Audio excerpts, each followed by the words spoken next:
Et malgré cette apparente sérénité, les fake news continuent d'alimenter la psychose. Le dernier en date étant ce week-end une prétendue touriste chinoise malade à Tikehau. Une information démentie par le ministère de la Santé. Jacques Reynald étudie même la possibilité de porter plainte contre les personnes qui diffuseraient des informations erronées. Pour rassurer la population, du coup, les contrôles à l'aéroport seront désormais étendus à tous les vols internationaux. Thierry Stamfleur, Patita Savia.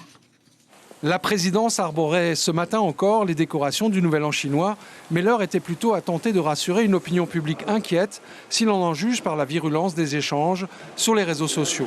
Dans ce contexte, Jacques Reynald a affiché son irritation face à ceux qui ont fait circuler ou accréditer de fausses informations sur la présence du virus en Polynésie. On peut se poser la question de savoir s'il n'y a pas une volonté de nuire.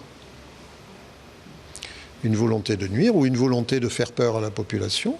Sur le fond, le ministre de la Santé estime que le réseau d'alerte est en place et que seules les autorités sanitaires seraient en mesure de confirmer une éventuelle arrivée du coronavirus.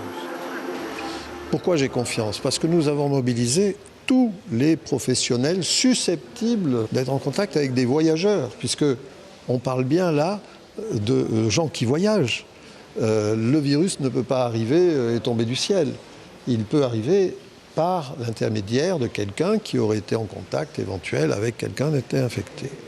Donc, les mesures que nous avons prises et que nous avons renforcées déjà depuis la semaine dernière sont importantes. Ainsi, chaque vol public et privé, quelle que soit sa provenance, fait désormais l'objet de contrôles, alors qu'une mise en quarantaine serait ordonnée si une alerte était émise par les services médicaux présents sur chaque paquebot.